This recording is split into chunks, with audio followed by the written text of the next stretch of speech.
Lalu bagaimana Kompolnas melihat anggota Densus 88 Polri yang diduga tewas tertembak? Kami bahas bersama Yusuf Warshim, anggota Kompolnas Komisi Kepolisian Nasional. Selamat malam Pak Yusuf.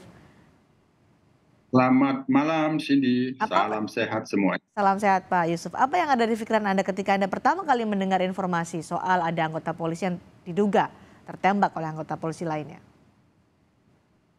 Ya normal-normal saja karena Kompolnas sendiri ada melakukan penelitian ya. Ini pertama tentu yang terlintas, aduh, ini penyalahgunaan disebabkan oleh kelalaian disengaja atau tidak disengaja. Yang kedua tentu ini ada masalah apa kok bisa ada terjadi penembakan. Nah, Hmm. kita dalam pantauan Kompolnas ketika mendapatkan informasi ini tentu langsung cepat berkoordinasi ke pihak internal, ke pengawas internal Polri, itu ada apa? Nah, Hmm. apa sebenarnya yang terjadi, secepatnya bisa dijelaskan kepada publik apa yang terjadi di sana. Jangan Apa yang sampai dijelaskan kepada Kompolnas dari internal? ya tentu koordinasinya kan ada hal yang sifatnya internal untuk Kompolnas dan Polri, ada hal yang terkait dengan kepentingan publik. Ya. Terkait dengan kepentingan publik itu yang diharapkan Kompolnas agar persoalan ini dijelaskan. Tentu akan dilihat dulu, diperiksa, didalami apa sesungguhnya kronologinya seperti apa, itu yang dijelaskan. Nah, dalam beberapa waktu perkembangan terkini sekarang kan karena ini sudah ada korban yang tewas. Ya, Nah, sudah betul. ada korban yang tewas itu tentu harus diselidiki. Nah, baik itu secara disiplin, kode etik maupun ya pidana. Kalau memang itu disebut kelalaian ya maka itu tentu harus diselidiki. Dalam hal ini Kompolnas sudah kita mendapatkan penjelasan soal ini dari polisi sendiri, dari internal polisi. eh, terlepas ada penjelasan atau tidak, yang pasti Kompolnas mendorong agar persoalan ini karena ada korban yang tewas diselidiki, Hmm. tidak hanya dari aspek disiplin dan kode etik terkait misalnya kelalaian dalam menyimpan senjata api atau memegang dan atau kelalaian apapun, tapi ini ada korban tentu dilakukan penyelidikan secara pidana juga. Itu yang kami dorong, Cindy. Menurut Sementara Anda, ini ya, proses berjalan. Sementara ini dalam pantauan Kompolnas, ya.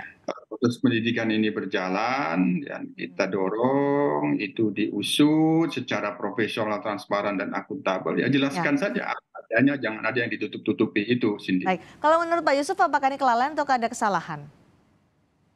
Kelalaian itu kan bisa disengaja ataupun tidak. Di dalam penelitian Kompolnas sendiri terkait dengan penggunaan senjata api itu kelalaian yang disengaja itu misalnya ya penyimpanannya sudah tahu Mhm. penyimpanannya itu tidak layak, apa katakanlah Ya, sarung senjata api itu yang sudah tidak layak tapi dipaksakan sehingga jatuh, bisa hilang dan sebagainya. Nah, oke. Karena kelalaian magazine, nah magazine kalau dia apa senjata api berupa pistol itu lalai misalnya karena tidak dikunci atau apa kan begitu misalnya terjadi. Nah semuanya ini kan harus diselidiki. ya, Kelalaian yang disebabkan oleh apa? Oleh senjatanya yang bermasalah atau oleh penggunanya. Semuanya harus diselidiki. baik. Karena ada pernyataan dari ayah korban yang menyatakan ada dugaan ini ada kesengajaan sehingga insiden ini terjadi. Ya sekali lagi yang namanya kelalaian itu bisa disengaja So, ataupun tidak disengaja. Ya, mhm. jadi Oke, dalam delik pidana sendiri namanya kelalaian itu ketidakhati-hatian. Apakah oke. unsurnya Soal ini? dugaan juga jual beli senjata itu juga Ya, masuk juga dalam dugaan dari keluarga korban. apapun, apapun, Oke, karena ini sudah ada baik. korban yang Ya, meninggal, ini harus ditangani secara serius, hmm, secara profesional, baik. diselidiki. Karena sudah ada tersangkanya, maka kita dorong itu publik Oke. diberikan, keluarga yang paling utama diberikan rasa keadilan. Hmm. Itu.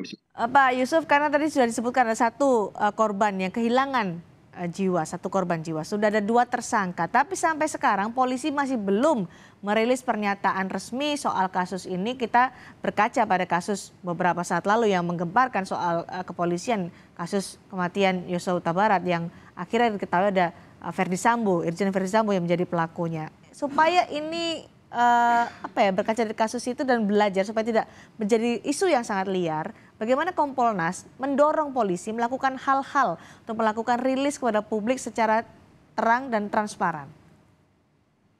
Kompolnas, Cindy, sebagai pengawas eksternal fungsional yang memantau dan menilai, kami pastikan bahwa proses penanganan peristiwa ini benar-benar secara profesional, transparan, dan akuntabel. Yang kedua, kami sudah dalam melakukan pemantauan, sudah terpantau, ini Baik, sedang diproses. baik. Yang perlu kita dorong adalah profesionalismenya. Tidak ada yang ditutup-tutupi. Jelaskan apa adanya. Tidak Itu ada obstruction of justice juga ya, diharapkan wujud soal ini. transparansi dan akuntabilitas dalam penanganan ini agar rasa Baik. keadilan keluarga dan masyarakat untuk informasi yang benar itu benar-benar diperoleh. Itu Cindy. Baik, Kami terima terus kasih. mendorong awal agar ini diusut secara adil. Itu saja. Terima kasih Pak Yusuf sudah berbagi pandangan di Sapa Indonesia Malam hari ini. Selamat malam.